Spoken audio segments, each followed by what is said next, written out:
Aren't you a little too old to be playing video games? Now that's a common phrase that people might hear as they get a little older and want to either relive memories that they made growing up, or play the new stuff. Wow, you beat a 12-year-old. I don't care if you're 12 years old. You have more time in the day to play. I live in the real world, my man, with bills and responsibilities. Now if you find yourself as an adult living in the real world playing video games, I don't even think that's a bad thing. That's a good thing. Like anything, if it's taken to an extreme, then of course it can be a bad thing.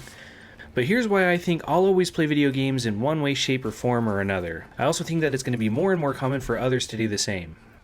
As technology evolves, the primary forms of media are also going to change. Look at that thing. More people used to spend their times reading newspapers, watching cable TV, or even renting VHSs, just as a few examples.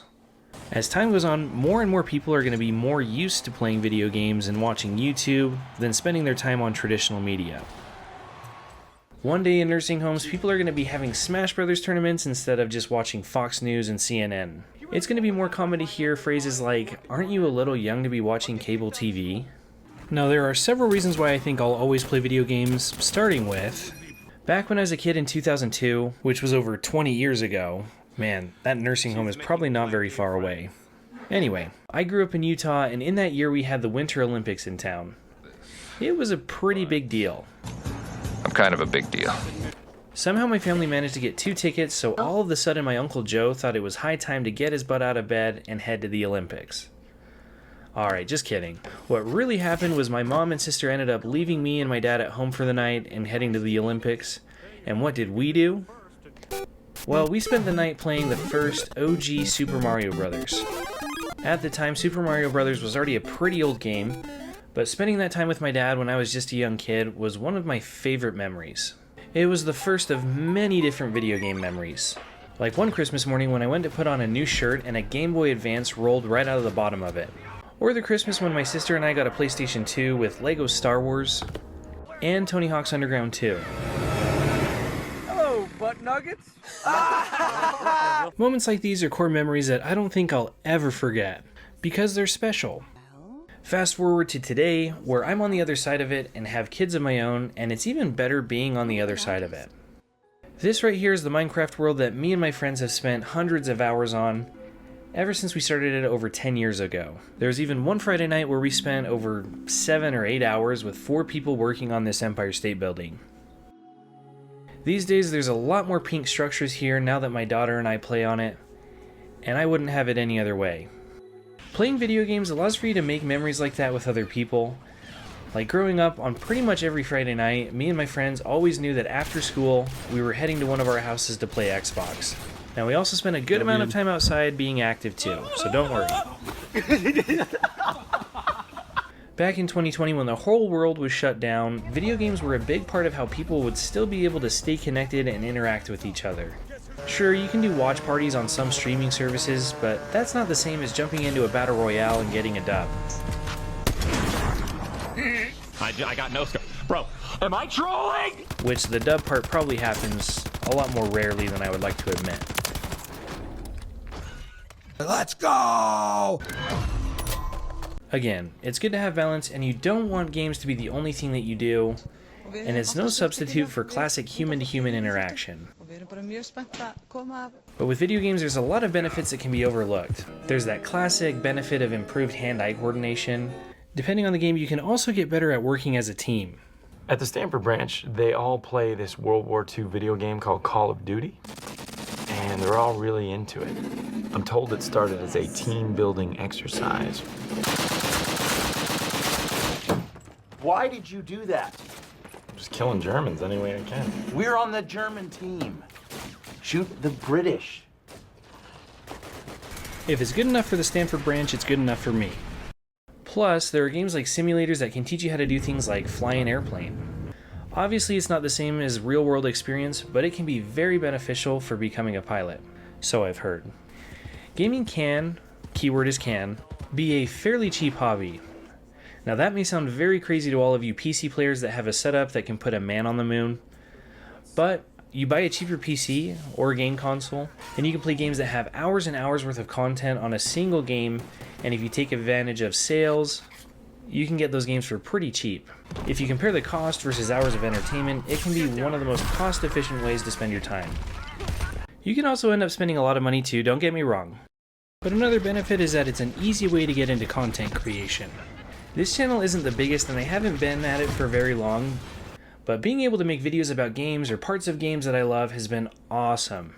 If you're on the fence about starting a channel, a video game channel is a great way to get started because there's a big audience interested in video games and capturing content is a bit easier. I say this as someone who is definitely still learning, but it's really rewarding. I saw this reel back a while ago from Zenkai Goose. I think that's how you say it. But anyway, it's an awesome channel. In the reel you see a framed video game, which seems a little odd at first, but I love the reasoning behind it. Check it out.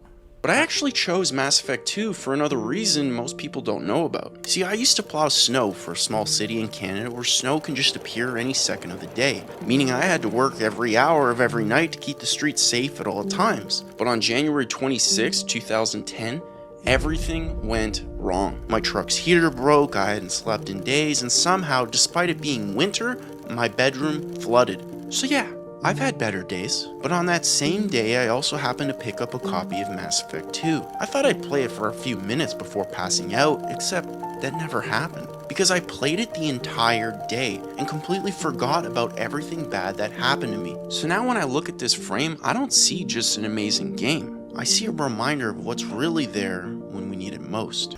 I think any gamer most likely has some sort of experience like that, where they have a special game that they don't even need to play the game, but just knowing that if you need life to calm down a little bit, they can jump right into that world, and it helps them get through some hard times.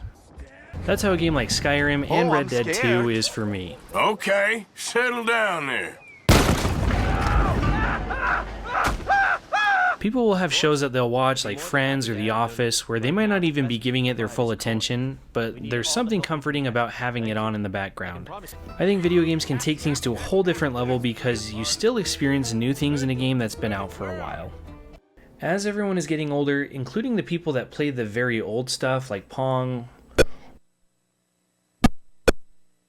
or the original Super Mario Bros., it's becoming more and more common for the older generation to have experience gaming. It's a weird satisfaction, man. It's weird. Just imagine what Uncle Joe would have been like if he was given an Oculus. I've fallen, and I can't get up! As we all get older, it's only going to be a matter of time before you have kids and their kids have kids, and I would imagine that video games is going to be a great way to connect with them. Of course, it shouldn't replace quality time in the real world, but creating these memories with others is amazing. It's kind of a shame that split screen isn't much of a priority for a lot of new games these days, including the classic collection of Battlefront, but there's also just the memories that you make on your own. Like playing the Wii when all the grown-ups were worried about the Great Recession and how they were going to keep their house. Or when I finally got into Skyrim after everyone else did, and on the night before the last day of school, I was up till 1 in the morning thinking that I was just going to go through one more area and call it a night. And lo and behold, I went here and was up until 6 in the morning and only got like 1 hour of sleep. Or even playing Call of Duty online and having people twice my age screaming at me. Loser! You're a loser! Are you feeling sorry for yourself? Well, you should be, because you are dirt! You make me sick, you big baby! Baby want a bottle? A big dirt bottle? Or there's finally hitting a 1,000,000-point combo in Tony Hawk. Or even running into a legendary Pokemon for the first time. Happening? Everybody stay calm! Everybody stay calm! Seeing this cutscene for the first time. Finishing my first song on Expert. Shedding a tear or two at the end of Red Dead 2. I'm not crying, it's just been raining on my face. Pulling an all-nighter playing Civ 6. One more turn, baby. The list goes on and on. Although times are changing and certain aspects are gone or soon to be gone, like going to Blockbuster and actually renting a game, or heading to GameStop for a midnight release, there's still a lot that isn't going anywhere. I think it's worth not thinking that you're too good for video games no matter what age you are, so that you don't miss out on the memories and connections that can come from it. Loser! You're a loser! I think it's always fun to see people like the Skyrim grandma who you definitely would not expect her to be playing Skyrim, But she's even going to be a character in the Elder Scrolls 6 game if and when it ever comes out. And so that's a benefit she could have missed out on if she never played. This has certainly been a very nostalgic video to make, but let me know what you all think and some of the memories that you've had. On this channel, I make weekly videos and appreciate you taking the time to watch and maybe even subscribe. But either way, thanks again. We'll see you in the next one. Okay, settle down there.